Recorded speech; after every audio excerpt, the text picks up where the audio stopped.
추미애 장관한테는 붙여다니는 별명이 하나 있습니다. 보수의 어머니다. 왜 뜬금없는 보수의 어머니인가?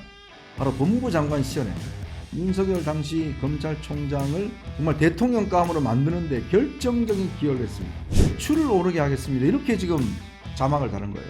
그러니까 JTBC가 자기들 실수한 걸 인정을 했습니다. 그랬더니 이거를 뒤늦게 또 이 페이스북에 글을 올려서 매출이라고 윽박지르는 소리에 놀라 앞으로는 귀를 조심해야 되겠다 이렇게 밝혔어요. 그러니까 이게 지금 다 죽은 이슈를 또 불러일으킨 거예요. 아마 제가 볼 때는 좀 자기가 나 여기 있어, 나 여기 지금 추미애 살아있어 라는 존재감을 과시하게 한 게 아닌가? 우리나라에는요 정치인들이 참 원로가 없습니다.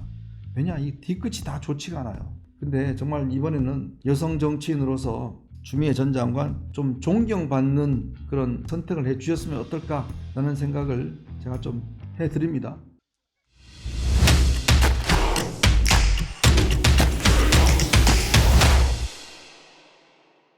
네, 이번에는요 5선의 추미애 전 장관 이야기를 좀 해볼까 합니다. 추미애 전 장관 정말 예전에 김대중 대통령이 이제 야당 총재로 있을 때 혜성같이 등장을 했죠. 대구 출신이 사실은 호남 중심의 정당에 들어와서 국회의원 한다는 거 굉장히 아마 어려운 일입니다.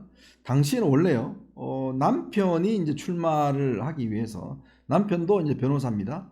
근데 이번에 조금 이제 장애가 있는 분인데 그래서 이제 남편과 함께 김대중 대통령을 찾아가서 남편이 좀 출마할 수 있도록 이렇게 부탁을 했는데, 가만히 이야기를 듣던 김대중 당시 야당 총재가 가만 보더니만 당신이 출마하소 이렇게 이야기를 한 거예요. 깜짝 놀랐죠. 왜냐하면 당시에 김대중 대통령 입장에서 보면 호남 정당에 영남 출신, 그것도 대구 출신, 만약에 여성 변호사, 그것도 판사 출신 들어온다 그러면 이거 아주 빅카드다 라고 이제 정적인 이 동물적인 감각이 통한 거죠. 그래서 바로 이제 이 추미애 전 장관을 발탁을 해서 광진에 출마를 시킵니다. 아주 이 카드가 주요했죠. 그래서 이 추미애 전 장관은 이후에 5선을 했습니다. 국회의원 5선 하기 굉장히 어렵습니다. 5선을 했고요. 자, 여당의 대표를 했습니다. 대표를 했고 또 법무부 장관까지 했습니다. 자, 정말 정치인으로서는 정말 꽃길을 걸었습니다.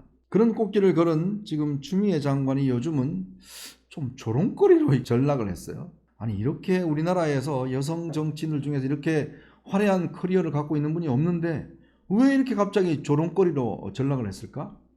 자, 추미애 장관한테는 붙여다니는 별명이 하나 있습니다. 보수의 어머니다. 왜 뜬금없는 보수의 어머니인가?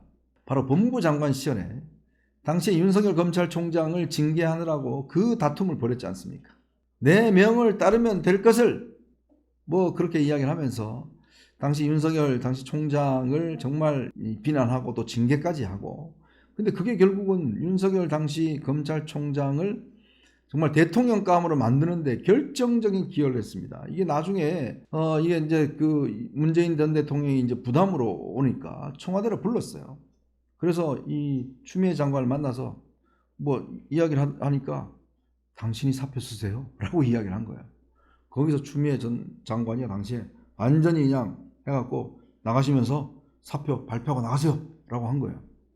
근데 그냥 가버린 겁니다. 열받아갖고 사표 발표도 않고. 그때 나가버리니까 민정수석이 그냥 발표를 해버렸습니다. 추미애 전 장관 사의를 표명했다. 기정사실화 해버린 거예요. 그때 아주 문재인 전 대통령하고 그냥 감정이 그냥 완전히 지금 뭐 안 좋아서 했다가 이렇게 뭐 하다가 요즘 최근에 또 소설 하나를 썼습니다. 이제 소설가로 데뷔를 했어요. 장하리라는 소설입니다. 소설 장하리. 이게 장하리가 뭐냐면 자기가 그 윤석열 대통령 그때 검찰총장 시절에 겪었던 이거를 이제 그 소설화 시킨 거예요. 그래서 그때 이제 추미애라는 사람은 바로 소설 속에 장하리, 아주 장하다는 뜻이겠죠. 장하리로 등장하고, 윤석열 당시 총장은 용건석이라는 이름이고요. 한동훈 지금 위원장은 하도훈이라는 이름으로 등장하고, 손준성이라는 소성준, 노영민 비서실장은 남인영, 아주 이름만 조금 바꿔갖고 소설의 어떤 주인공으로 등장을 했습니다. 이렇게 소설을 요즘 쓰면서 이제 당시 정치 복귀를 하기 위해서 출마 준비를 지금 하고 있는 상황입니다. 자, 그런데 최근에 무슨 일이 있었냐면 윤석열 대통령이 이제 의정부 시장을 방문을 했는데 시장 상인들하고 이제 이 뭐 대화를 하다가 여러분 매출 좀 올리게 해드리겠습니다. 경제를 좀 활성화시키겠다는 이야기죠. 근데 JTBC가 이거를 영상을 유튜브 영상을 만들면서 배출을 오르게 하겠습니다. 이렇게 지금 자막을 다는 거예요. 아니 매출 올리겠다니 왜 갑자기 배추가 올라요? 뭐냐면 배출을 올리겠다는 거는 물가를 올리겠다는 이야기거든요. 말이 안 되는 이야기죠. 그래서 이제 그게 난리가 났습니다. 그래서 JTBC가 그 공식 사과하고 대통령실에서 유감 표명하고 또 고소한다고 그러고 뭐 난리가 났어요. 그러니까 JTBC가 자기들 실수한 걸 인정을 했습니다. 그랬더니 이거를 뒤늦게 또 이 페이스북에 글을 올려서 배출을 매출이라고 윽박지르는 소리에 놀라 앞으로는 귀를 조심해야 되겠다 이렇게 밝혔어요. 그러니까 이게 윽박질렀다는 겁니다. 대통령실이 JTBC를. 아니 자기들 실수했는 걸 갖다가 그냥 수정을 한 건데 그거를 대통령실이 윽박질러서 야 원래는 배출하고 이야기했는데 매출이라고 그래 이야기했다는 거예요. 그랬더니 또 지지자들이 또 그냥 환호합니다. 그냥 역시 추다르크다 뭐 환호합니다. 그러니까 이게 지금 다 죽은 이슈를 또 불러일으킨 거예요. 그리고 또 이게 다 들어보시면 알겠지만 이게 명백하게 매출이라고 이야기한 게 나오거든요. 그리고 하여튼 여러분 매출 오르게 많이 힘껏하겠습니다. 매출 오르게 왜 이렇게 뜬금없이 그냥 헛발질을 할까? 그래서 민주당도 곤욕스러워하고 있습니다. 자꾸 이렇게 오보가 생산되니까요. 자, 이렇게 이제 도대체 더군다나 이게 민주당의 일부 의원들이 막 이 영상에다가 이제 막 대통령 비난하고 그러기도 했지 않습니까? 근데 왜 추미애 장관이 이렇게 뜬금없이 갑자기 이렇게 이야기를 해서 또 화제가 될까? 아마 제가 볼 때는 좀 자기가 나 여기 있어. 나 여기 지금 추미애 살아있어. 라는 존재감을 과시하기 위한 게 아닌가? 이제 그런 생각도 들어요.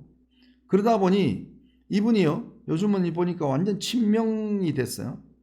그러면서 최근에 친명 이 당 지도부에서 지금 이 나경원 의원이 있는 이수진 의원이 현역입니다. 있는 동작을에 추미애 장관을 넣어서 여론조사를 돌렸다는 거예요.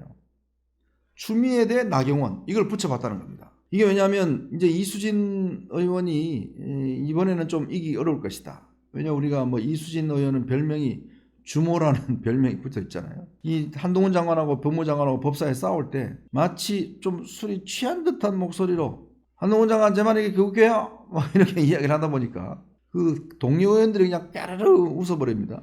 제 질문이 웃깁니까? 네. 왜요? 왜요? 왜 제 말이 웃깁니까? 뭐 이런 이야기를 하다 보니까 좀 주모라는 그런 별명이 붙었어요. 그래서 공천이 어려울 것 같다라는 이야기 나오니까 당 지도부에서는 여기를 그냥 추미애 장관을 전략 공천하는 거 아니냐 이런 이야기 나옵니다. 그래서 이 추미애 장관이 또 화제가 되고 있습니다. 참 공통적인 거는 이 세 분 다 여기 등장하는 나경원, 추미애, 이수진 다 여성이고 다 판사 출신입니다. 그런 공통점이 있죠. 자, 그런데 이제 추미애 장관 입장에서 보면 원래는 지금 고민정 의원이 있는 지역이 본인의 지역구거든요. 근데 거기에 출마를 하려니까 이게 좀 면이 안 서는 겁니다. 왜냐하면 고민정을 또 밀어낼 수도 없고 고민정 의원이 꼭 꽤 지역에 또 이게 유명세가 있으니까 그러다 보니까 이제 본인은 다른데 지금 출마를 좀 해주면 어떨까라는 그런 기대가 있는 것 같습니다. 그런데 이거 쉽지 않을 것 같습니다.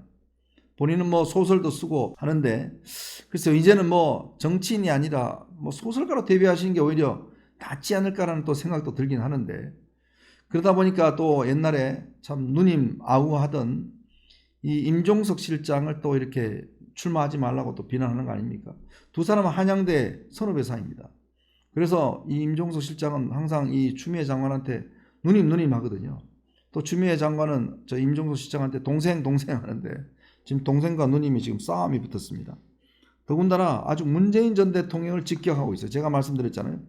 문재인 전 대통령이 자기를 잘라버리니까 그때 그걸 안 잘랐으면 내가 확실하게 윤석열을 그냥 대통령 못되게 하는 건데 나를 잘라서 이렇게 됐다. 그래서 문재인 전 대통령을 그냥 겨냥을 하니까 직접 또 겨냥하기는 뭔가 좀 껄끄러우니까 비서실장을 했던 노영민, 임종석을 그냥 겨냥해서 비난하고 있는 거죠. 자, 최근에 보니까요. 22대 총선에 뭐 정동영, 이인재, 뭐 김무성, 박지원 이런 분들이 다 나온다고 그럽니다. 거기에 또 추미애 전 장관이 나오시겠다고 그래요. 그런데 제가 좀 간곡히 부탁을 하나 드리겠습니다.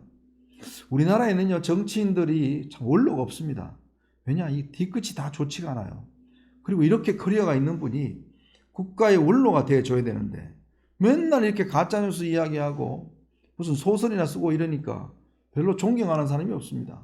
근데 정말 이번에는 여성 정치인으로서 추미애 전 장관 좀 존경받는 그런 이 선택을 해 주셨으면 어떨까라는 생각을 제가 좀 해드립니다. 앞으로 뭐 다른 소설을 좀 쓰시는데 시간을 더 할애하시는 게 좋지 않을까 그런 생각이 듭니다. 자, 여러분 보시면서 구독, 좋아요, 알림 꼭 부탁드리겠습니다. 고맙습니다.